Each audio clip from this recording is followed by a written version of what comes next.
નમસ્કાર મિત્રો, આજના વિડીયોમાં આપણે દશા માતાની વ્રતની વાર્તા અને વ્રતની વિધિ વિશે વાત કરવાના છીએ. તો વિડીયો અંત સુધી જુઓ અને જો તમે અમારી ચેનલમાં નવા હોય તો ચેનલને સબસ્ક્રાઇબ કરી બેલ આઇકન દબાવી દેજો, જેથી આવનારા બધા જ વિડીયોની અપડેટ મળતી રહે. દશા માતાનું વ્રત અષાઢ વદ અમાસથી શરૂ થાય છે. પ્રાતઃકાળે સ્નાન કરી ધૂપ દીવો કરી શ્રદ્ધાપૂર્વક દશા માતાની કથા સાંભળવી. 10 દિવસ સુધી નકોરડા ઉપવાસ કરવા, માટીની સાંઢળી બનાવવી અને તેનું પૂજન કરવું. 10મા દિવસે સાંઢળીને નદીમાં પધરાવવી. 5મા વર્ષે વ્રતનું ઉજવણું કરવું. યથાશક્તિ સોનું, ચાંદી અને પંચધાતુની વસ્તુ બ્રાહ્મણોને દાનમાં આપવી. વસ્ત્રદાન કરવું, દક્ષિણા આપવી અને ભક્તિભાવપૂર્વક દશા માતાનું વ્રત કરનારની સુખ, શાંતિ અને સમૃદ્ધિ જળવાઈ રહે છે. મિત્રો, હવે આપણે દશા માતાની વાર્તા વિશે વાત કરવાના છીએ, તો વિડીયો અંત સુધી જોજો અને જો તમે અમારી ચેનલમાં નવા હોય તો ચેનલને સબસ્ક્રાઇબ કરી બેલ આઇકન દબાવી દેજો, જેથી આવનારા બધા જ વિડીયોની અપડેટ મળતી રહે. સુવર્ણપુર નગરીમાં અભયસેન નામે ઘણો જ ગર્વિષ્ઠ રાજા રાજ કરતો હતો.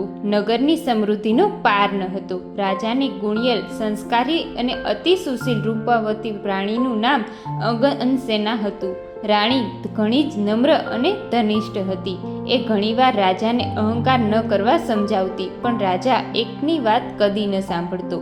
એક દિવસ રાજમહેલમાં ઝરૂખે બેઠેલી રાણીએ નદી કિનારે સ્ત્રીઓને વ્રત કરતી જોઈ. તેથી રાણીને કુતૂહલ વ્રત થઈ દાસીને આજ્ઞા આપી કે નદી કિનારે 16 શણગાર સજીને ટોળે વળેલી સ્ત્રીઓ શું કરે છે એ જાણી આવો. દાસી દોડતી દોડતી સ્ત્રીઓ પાસે ગઈ અને પૂછવા લાગી કે તમે બધા શું કરો છો? ત્યારે એક સ્ત્રીએ જવાબ આપતા કહ્યું કે અમે દશા માતાનું વ્રત કરીએ છીએ. આ વ્રતની વિધિ એવી છે કે સૂતરના 10 તાર લઈ 10 ગાંઠ વાળવી, ગાંઠે ગાંઠે કંકુના ચાંદલા કરવા, ત્યારબાદ સ્ત્રીએ વ્રત કરવું, કેવી રીતે કરવું વગેરે જણાવ્યું. ત્યાર પછી દાસીએ મહેલમાં આવીને રાણીને બધી વાત કરી. ધર્મિષ્ઠ સ્વભાવની રાણીએ પણ આ વ્રત કરવાની ઈચ્છા થઈ.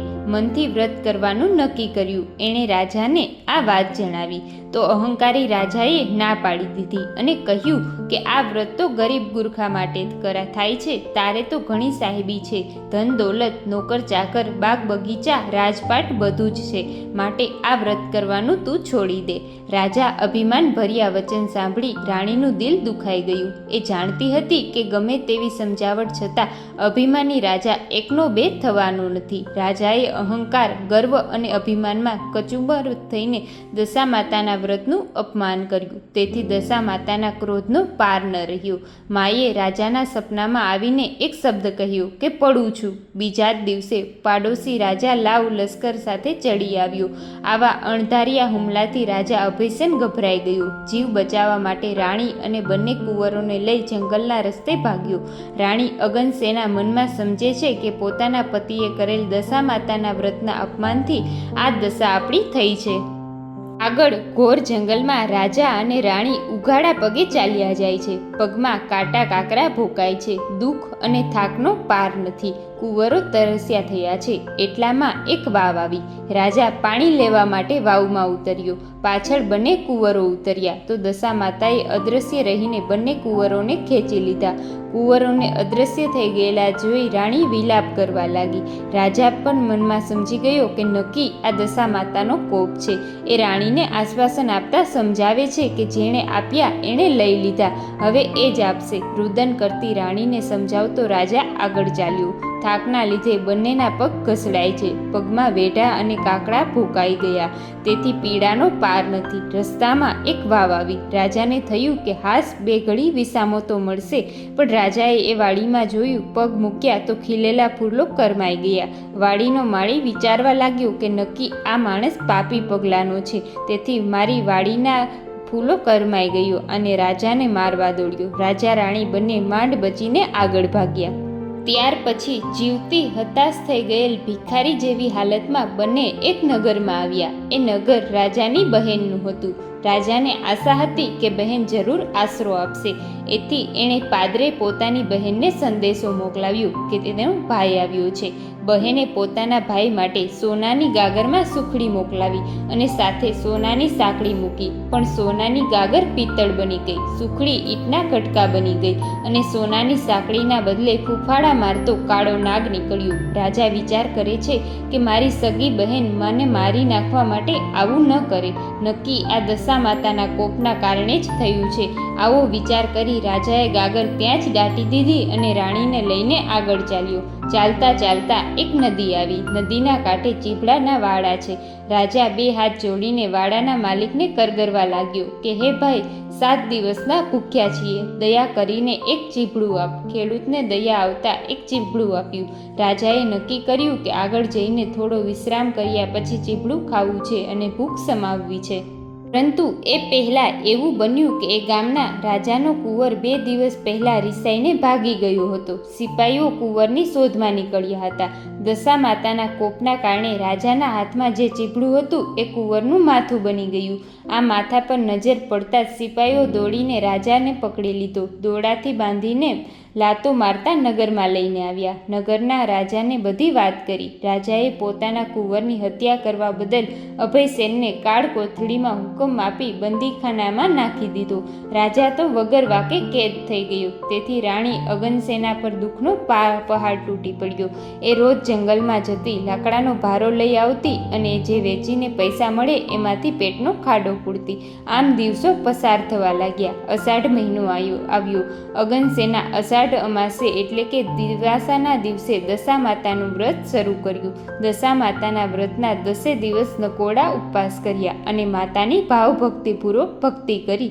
અરે રાણી અગનસેનાની અપાર ભક્તિ જોઈને દશા માતાનો કોપ સમાઈ ગયો. માએ રાણીને આશીર્વાદ આપતા કહ્યું કે કાલે તારો પતિ તને પાછો મળશે.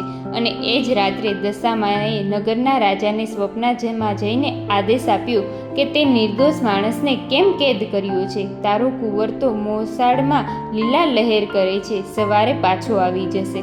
સવાર પડતાની સાથે દશા માતાની કૃપાથી કુંવર પાછો આવ્યો અને રાજાએ જાતે જઈને અભયસેનને બંદીખાનામાંથી મુક્ત કરી ક્ષમા માંગી. એટલું જ નહીં, ખૂબ ધન આપ્યું અને આશીર્વાદ પણ ઘણા આપ્યા. ત્યાર પછી રાજા રાણી રથમાં બેસી સુવર્ણપુર આવવા નીકળ્યા. રસ્તામાં બહેનનું નગર આવ્યું. રાજાને પેલે પાર ગાગર યાદ આવી. પાદરે આવીને ખાડો ખોદીને જોયું તો પિત્તળની ગાગર સોનાની બની ગઈ. ગાગરમાં સોનાની સાંકળ એ સુખડી હતી. એટલામાં બહેન પણ આવી. આગ્રહ કરીને ભાઈ ભાભીને ઘરે લઈ ગઈ. 2 દિવસ રોકાઈને રાજા રાણી આગળ વધ્યા. રસ્તામાં વાવ આવી. જોયું તો વાવના કાંઠે દશામાના વૃક્ષ દોષીનું રૂપ ધારણ કરીને ઊભા છે. બંને કુંવરો એમની આંગળીઓ પકડીને ઊભા છે. રાજા રાણી તરત માતાજીને ઓળખી ગયા.